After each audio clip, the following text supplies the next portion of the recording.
Hey everyone, my name's Chris Walker, and I have a 60% message to meeting rate with LinkedIn DM. I've been building my profile and sharing content on LinkedIn for more than 5 years, which now gives me the opportunity for people to see my message, recognize who I am, and read it very frequently. People understand my perspective and trust me, and therefore are more likely to take a meeting with me. Odds are that I book meetings more than 100 times more efficiently than a SDR. The method that we use is sending LinkedIn. The method that we use is sending LinkedIn direct messages to our exact ICP people based on signals of when they engage with our company or website. So I sort through a manual. I look through a list of the people that have visited our website that get de-anonymized by our B2B, and I look through Sales Navigator lead suggestions based on people that interacted with my content or my company. And then I send those people, then I filter based on the persona and the account that I'm going after, and then I send messages to people that match that criteria. This, in general, the actual workflow is manual and doesn't take almost any time to implement. Install the B2B script and have a LinkedIn Sales Navigator subscription. And from then you'd be able to start to do this. There's only one, I'm the only person involved in this process at my company right now. My current company, Passetto, that I started in January is only 4 full-time employees. And so I run this all by myself with the limited resources that we have.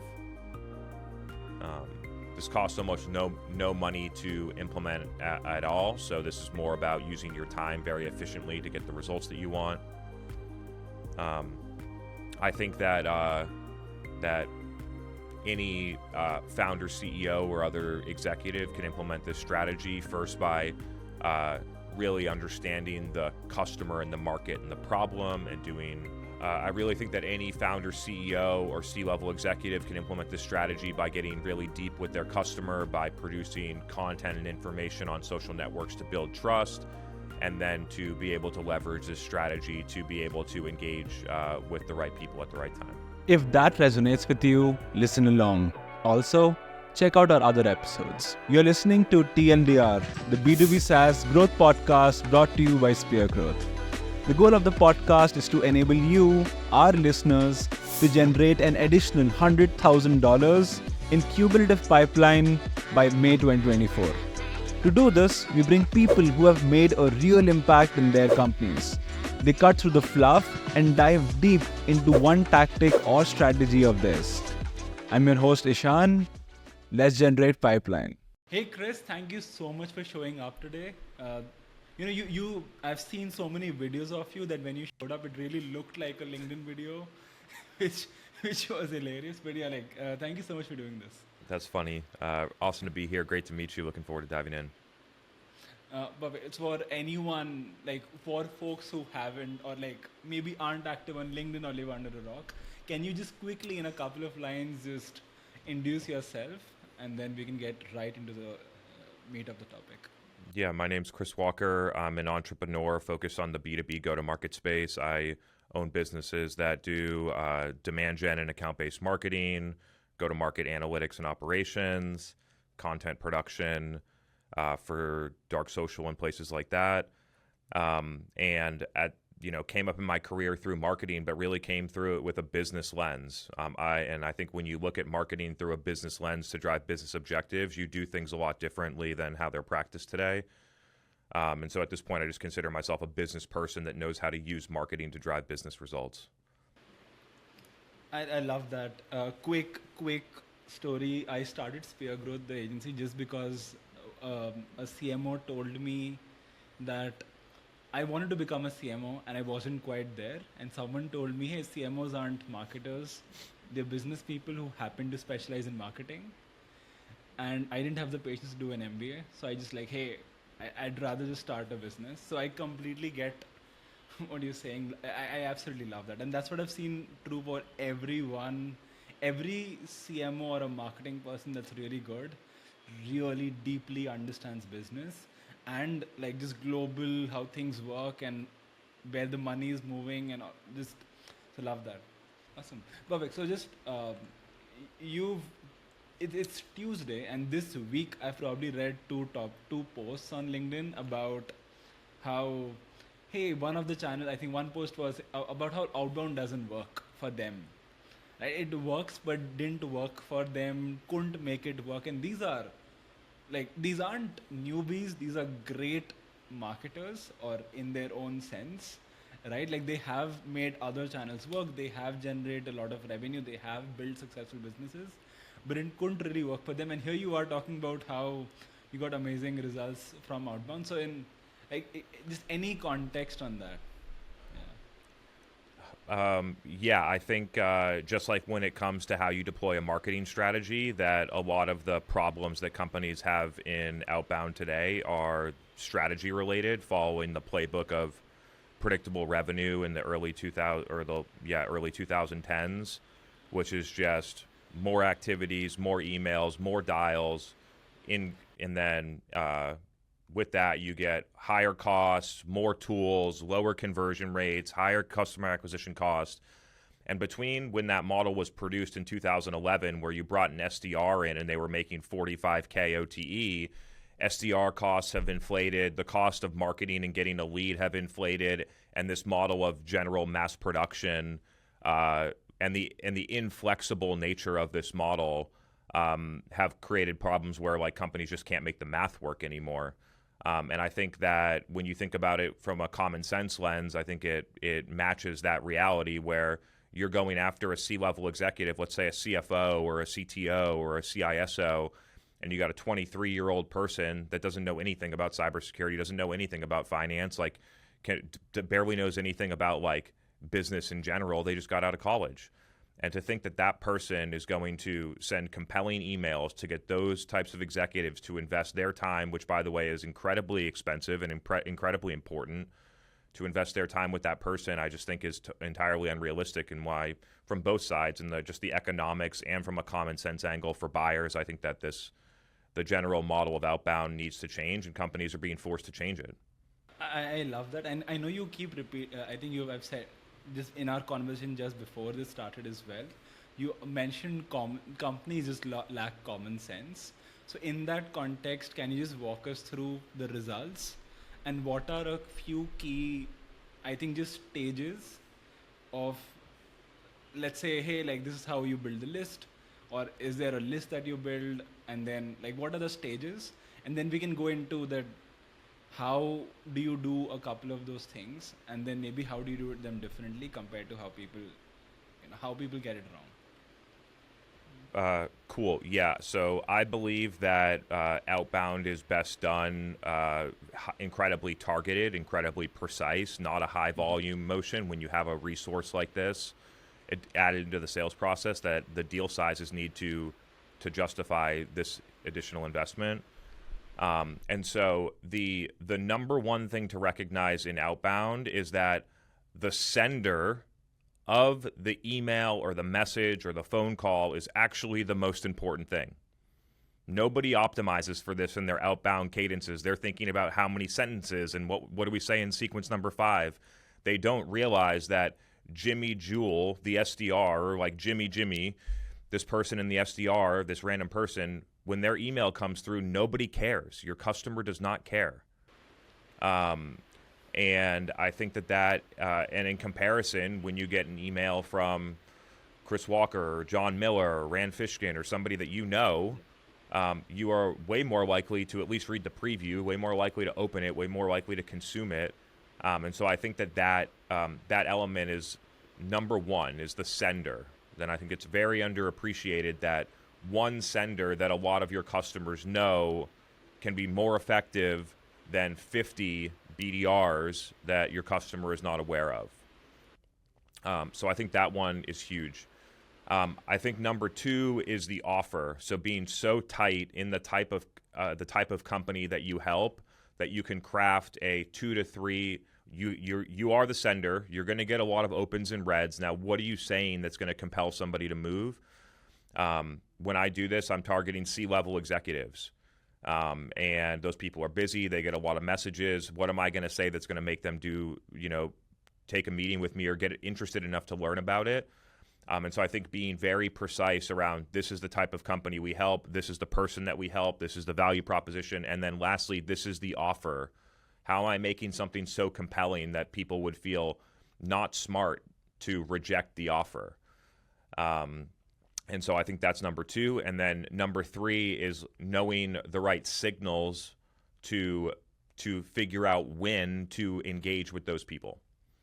And so you basically I get the attention through the sender. I make sure that when I send a message that it's most likely to be consumed, that I'm delivering an incredible offer, and that I'm doing it at the right time to the right account or person.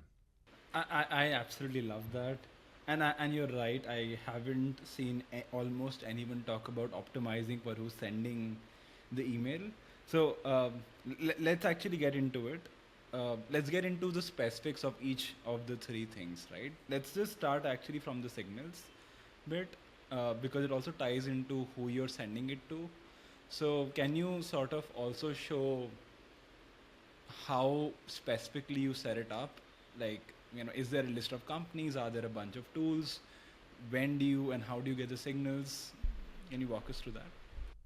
Yeah, given just like the stage of where my company's at, there's not a ton of automation. There's not a ton of tools. If you wanted to like overcomplicate this and scale this out to 10 people, then you could add technology and tools and things like that. So a combination of LinkedIn Sales Navigator and then our B2B. So you get first-party de-anonymized website visitors, and then you get like LinkedIn Sales Navigator engagement. I just look at all those people, sort by job title, sort by company firmographics, figure out the people that have the right job title and the right company firmographics, and then make a decision on, is this an account that I want to engage right now? And then I'll go and make a manual outreach. There's no automation around it. I'm writing a different email or message to every single person. And when I do that, you send less emails, you get a much higher response rate, and the meetings that you have are much higher quality.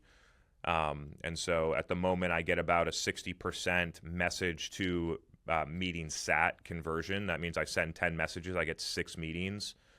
A BDR would be lucky to need 6,000 to 10,000 activities to get 6 meetings. And so you can see from an efficiency and productivity standpoint, it can be like highly impactful.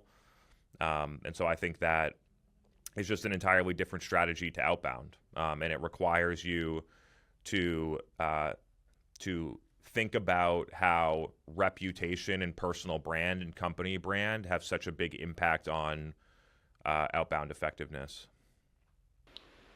For those who are listening to this and not watching, I am blown away because 60% message to meeting rate is unheard of. Like, so that's really really interesting. So when still sticking to the list that you're making, our B2B, I understand someone comes on your website, maybe they visited a specific page. Like, how have you set up our B2B? Let's get into that.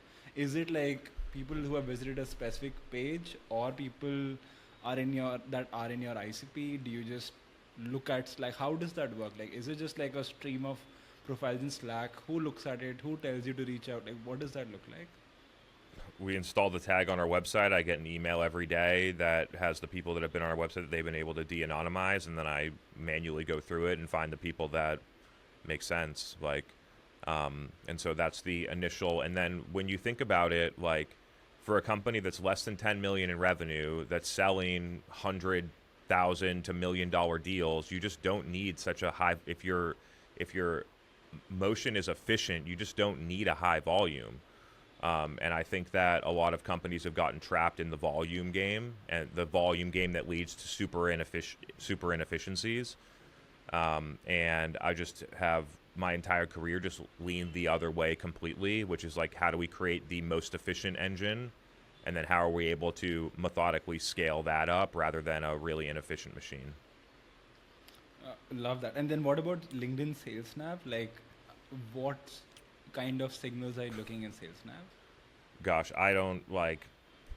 LinkedIn sends me an email, here are suggestions. I look at them.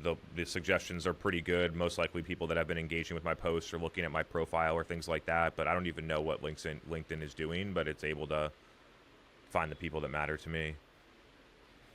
I absolutely love this one because, yeah, I'm literally speechless because I think every time we've run a campaign or I've heard someone, I'm not an outbound expert for context, but every time I've seen someone do outbound, it's always the takeaways. It's all about the list. It's all about how well the list has been made. But in this No. case, You know what? Like the reason that my outbound messages work so good is because I am so compelled that I can help the person I'm messaging. That's why. There is no way that a BDR feels the level of conviction about helping their CFO target customer the way that I do when I send a message. Otherwise, I'm not going to send the message. And I think that there's a big element in that subconsciously that I don't send messages to a lot of people. I'm really looking at the company, and then when I'm sending the message, I am very compelled that what I'm delivering to this person is going to deliver 10x or more ROI on their investment. And I think that level of certainty has a whole other element to it. and then when you're filtering profiles, can you just walk us through what a few things that you look at sometimes, right? Like just or most often. I'll pull up Crunchbase, look at the company's funding situation, pull up their website, look if I see, is it usage-based pricing? Is it pure SaaS? Is it a PLG motion? Do they have dual motion? What's going on there? If they're publicly traded, you can start to look at their stock price trends and some stuff like that, but generally we're more in the private markets. Employee size, revenue size makes sense, but generally at that, there's not a ton that I'm looking for in advance except for those types of things because there's very specific challenges that companies have at different stages. And especially right now, the challenge is pretty homogenous for companies for the 25 million to 250 million, which is that unit economics are not in a place where they can continue to scale. And some companies got to 150 million skipping these stages during the growth at all costs era, and now they're 180 million and have a 5-year CAC payback, and really difficult to figure out what to do at that point. And then you got other companies that are 25, 30 million that realize that they're not going to be able to keep growing 30, 50% if they don't change something fundamental. So yeah. I think that's the key, right? I think you've gotten so good at understanding who your ICP is that you can look at, and let me know if I'm wrong, that you can look at a company based on these broader level metrics, like just the revenue, employee size, and you can sort of get a sense of, hey, like these are the challenges company must be facing, and you have a very good offer which we'll get into to send to these folks. Is that accurate to say? Yeah, and people think this is like some automated, like highly curated thing. No, I literally like manually look through a spreadsheet. I find their LinkedIn profile manually. I write the email manually. It's kind of like in my LinkedIn content. Like in my LinkedIn content, people think I like will schedule posts and like pre-write them. And no, I literally just go to my computer at 7:30, find something that I want to write about, take 30 minutes and write about it, manually publish it at 8 a.m. and move forward. And like other people are building automation and hiring ghostwriters and doing all this other stuff, and they actually take the magic out of the thing they're doing. And so I believe a lot in not introducing scale and automation to something that doesn't work manually. I think a lot of companies jump to automation and they automate shit they shouldn't be doing anyway. Love that. Okay, perfect. Then let's get into the offer itself, right? You said that you have a very good offer for a niche ICP. Can you share an example? If I do understand that offers aren't something that everyone can share, but can you share an example of, hey, this is the kind of message I usually send? Hey, CEO or CFO of XYZ, company. Over the past 18 months, we've been working on something that's been able to combine CRM data and financial data into one view to calculate go-to-market KPIs and unit economics and find the biggest opportunity for breakthroughs and growth in your company in less than 14 days. We've done it with 50 companies already. Are you open to 15 minutes for me to show you more about what we're doing? One thing that I really love about that is there's no personalization BS in that. And hey, I think there's this joke I always make is that if I can tell you where your kid lives, you would report me, not work with me, right? Like, so I think a lot of people just It's do just need not less needed. personalization. It's not. When you have a strong offer and you know who the offer should go to that delivers value, knowing where someone went to college and the mascot of the college and that type of shit just doesn't matter. Yeah. And I think that especially in the outbound BDR, that we're focused on solving the wrong problem with band-aids. Using automation to put in where the person went to college is a band-aid. And so I think that, yeah, I don't think about that explicitly, but I don't think we need to get cheeky with personalization when we have a really strong offer to a defined person that's going to get value from it. Let's talk a little bit more about the offer itself, right? So, by the way, I'm a huge fan of offers. For our clients, we built frameworks to try and figure out what a good offer is because it's very hard to build it for someone else. It's easy to build for yourself, very hard to build for someone else. The example that you've given um, was fairly simple, right? Like, hey, like this is what we do. Would you want a 15-minute call, right? So, how would you, especially, I'm sure that you've also helped other companies craft offers. What is a good offer based on what you see and how to improve one or think of one? Like, if someone's listening, they want to create their own, what's that? Yeah, so to be clear, there's like tons of published work that people that are way better at delivering a compelling offer than me. So, like, one, just note that. Like, I'm not pretending to be an expert on this, but what I do does work. I think number one is like, what are you doing different? Like, so combining CRM data and financial data together. That's what we're doing different. Companies struggle to be able to do that and look at the data. What's the big outcome? We can find the biggest opportunity for a breakthrough in growth in your company in less than 14 days. And then, why should I believe you? We've done these projects with 50 companies already like you. Here's a link to the page of what our customers say. Do you want, and then what do you ask? And then, like, for an ask, you can say, you want a 15-minute call to learn more about what we're doing? Could I, set up time for us to get your feedback? So depending on like where you are in the stage of the offer, you can ask for feedback. You can ask for more or less a sales call, either one, depending on the situation. I love that you broke it down into elements. I want to focus on the first one, which I think everyone else ignores the most. Like, let's say you said you have to focus on what you're doing differently. If three other competitors come in the market, and obviously there are companies that can tie data together, uh, then how does that change things? Would you change the product? Would you build something new? Or would you focus more on positioning? Or is it subjective? I know like it's a specific question, but how does that work? Yeah, so just in this case, like nobody else is doing this, at least at the level that we're at. So we have like a first mover advantage. The reason that I get a first mover advantage in all these things, and then people follow on with me 2 or 3 years later, is because I'm in the work solving the problem with a bunch of companies. So I see the patterns way earlier. If you look at the demand gen thing, I was talking about creating demand in 2019. By 2021, you got 50 demand gen, create demand type of agencies that followed along with the same messaging. The same thing will happen here. It's just I'll get 1 to 2 years of runway before people recognize it. And so during that time, obviously being smart while you have that first mover advantage and you have that type of stuff. And then over time, I think by figuring out what your strategic moats are going to be.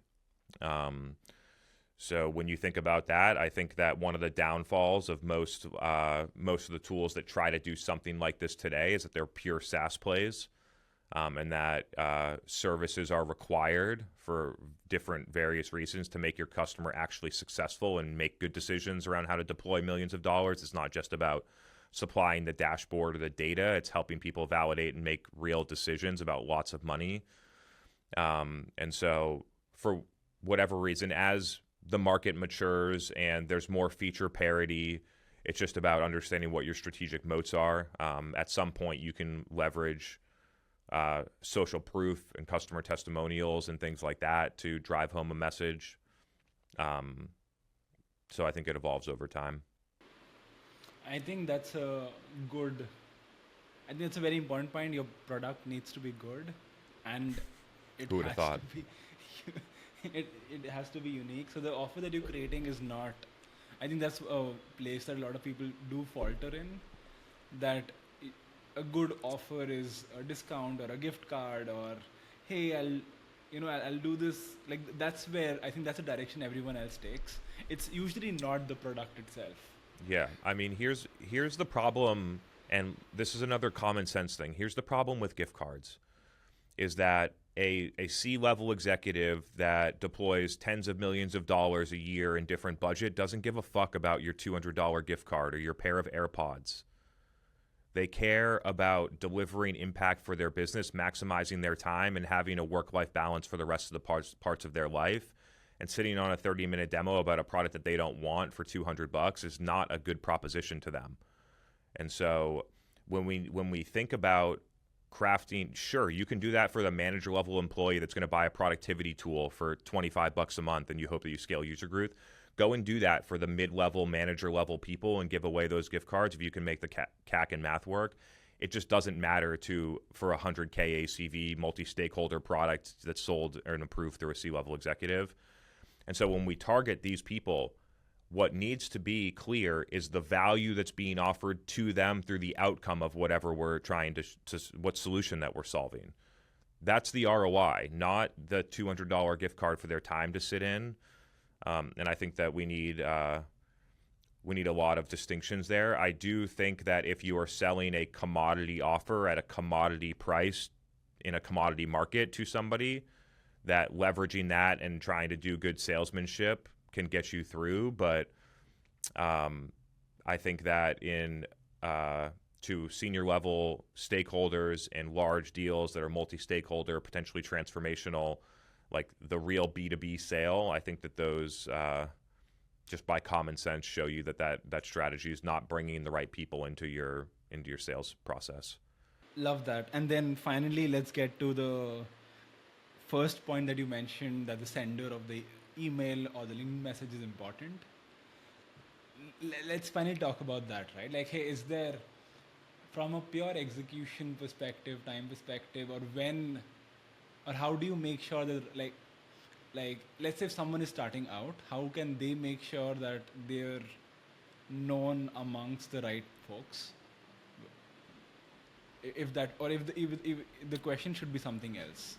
What should the question? I mean, like, it's not much more complicated than the people you're sending emails to have to know and trust you. I don't know how much. And so to create content like that, right? I know you've already mentioned you're in the trenches, you know what's happening, so you're talking about things like that. You try and stay above the curve. Try to make sure that hey, like you know what's happening and you become a source. Like that's the kind of content I've seen. Like you become the source of. Hey, if you want to know where the industry is going, follow Chris. That's I think how I see the kind of content you create. Yeah. Is there, if anyone had to replicate what you were doing, what would that look like? And if you can think of that. I'm literally showing the exact same playbook as I start my new company right now. It's the same thing I did in 2019. Get in the trenches with your customer, solve their real challenges, host a live event where you communicate the things that you're learning and seeing, reformulate a message, continue to work on the product, figure out what the customer says about their experience and their outcomes, figure out how you can lean more into that, refine the product. It's like, and that's the playbook. And then when you have a refined product that you deliver repeatable outcomes to customers, that you know exactly who you're targeting, then you get really loud about it. And that process can take 9 to 24 months for somebody to really dial in. And so I'm 8 months into that process right now. I love that. I'm going to try and summarize it, and then Chris, I want you to tell me if I missed out something. Okay. So I'll tell you what Chris is doing is not. Okay. So what it's not is find a great sender in the company to send the emails from, create a great offer, and then build a signal-based sales or minimal or more complex thing to start doing the reach out. What it really is get in the trenches, build a great product, understand your customers, understand what they need, get a 2 years head start on the industry, make sure you have your moats in place. Then you start posting a lot and spend, I think, significant amount of time posting stuff, become an industry leader in that space. I think that's all the important part. And then, yes, then send a few emails. And then you can get the same 60. Is that the summary? Yeah, it is. And so I think that it's important to recognize that things that really work, that drive tons of scalability, where you go from 2 million to 10 million to 20 million in a set of a couple of years, are driven through how you set up to get to the first 2 million. Are you setting up on the right foundation? Do you have a lot of momentum? Do you have a captive audience? Did you build and tweak the product? Have you really been thoughtful around the messaging so that when you hit go and you're starting to move and you have scalability, that it actually can go with you? And I think that a lot of people in the past have historically tried to artificially inject a lot of capital into the process rather than a solid foundation and try to spend their way through it. I think that type of, 95% of startups fail, or I think more than that at this point. So, like, is that strategy working for most people? No. And so I think that just thinking methodically about business growth and how to get from one stage to the next stage to the next stage, I think is really important. And I think I can speak from experience that skipping stages just create larger messes later. I love that. And just to make sure we follow the theme of the podcast, how many people are involved in the outreach process? Is there anyone apart from you involved in this? And It's this just also me. includes things like setting up ops or setting up anything at all. Is there anyone else involved? It's just me. Love that. And how long do you spend in a day, in a week, uh, doing the outreaches? 2 hours a week. 2 hours a week. Love that, Chris. Thank you so much for this. Is there anything else that I should have asked you, but I didn't? I think we covered a lot here. That's the sentiment of like what I'm doing here is that you could argue that the outbound is like just the second, the side dish to the LinkedIn and the podcast and the events. You could look at it that way. It's interesting to think how those two things actually like go hand in hand and feed each other. I've been obsessed recently as founder of a less than $10 million company to be involved in the marketing, to be involved in the outbound and the prospecting and the sales, and to be involved in the onboarding and delivery and the renewal of a customer and experience the entire like life cycle of your customer at that stage where you can do it, and be very particular around what part of the process you're working on right now. If you do not have a great product that's repeatable, that delivers the right margin and things like that, there's no sense in flooding a bunch more people through it. And so I think being able to understand all of the levers and say, okay, at this point now, we need to just work on really, really nailing in the product. Let's just keep the marketing engine humming. Let's make sure that we get enough customers to sustain or continue our growth. But really the priority is fixing the product. And then once that happens, then we're going to switch over. We're going to focus a lot more on acquisition. I think that you need to be in the details as the founder CEO to know how to pull those strings and manage all that together. And that's before you have a factory. Once you greater than 10 million, 20 million, your go-to-market runs a lot more like a factory, in which case the CEO founder is now the overseer of the resources and the controls and things like that of the factory, leveraging their leadership team. So it's becomes a little bit different than when you're 2 million ARR or 5 million ARR. Love that. Very quickly, if people had to find you, where could they find you? LinkedIn's probably the best place to catch me, Chris Walker 171. You can search Chris Walker as well. I host the B2B Revenue Vitals podcast, available on Apple, Spotify, and other places, so feel free to check that out too.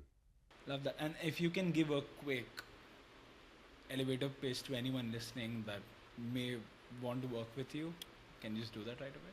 At Passetto, we've become obsessed with this problem about connecting finance and go-to-market where there's a big disconnect. And so what we've been able to do is connect financial data with CRM data using a unified data architecture that can then calculate not only the effectiveness and the performance of go-to-market against KPIs, but the unit economics as well, which is a big missing piece in how companies calculate that. And then with that data, you're able to quickly identify what is the biggest issue in our go-to-market, whether it be the cost effectiveness of creating pipeline at the top of the funnel or GRR or any other metric. You're able to isolate and identify that and then put together a plan, a dedicated plan of how we augment that metric to create a breakthrough in growth. And so that's what we help companies do at Passetto. Love that, Chris. Thank you so much for doing this. I absolutely enjoyed creating a summary of this. I especially enjoyed creating the summary of this because it started off that, hey, there are 3 stages, but then we then uncovered what really are the steps. That was a lot of fun. Thank you so much. Yeah, thank you for that. That was a good topic. Thank you for listening to the TLDR podcast.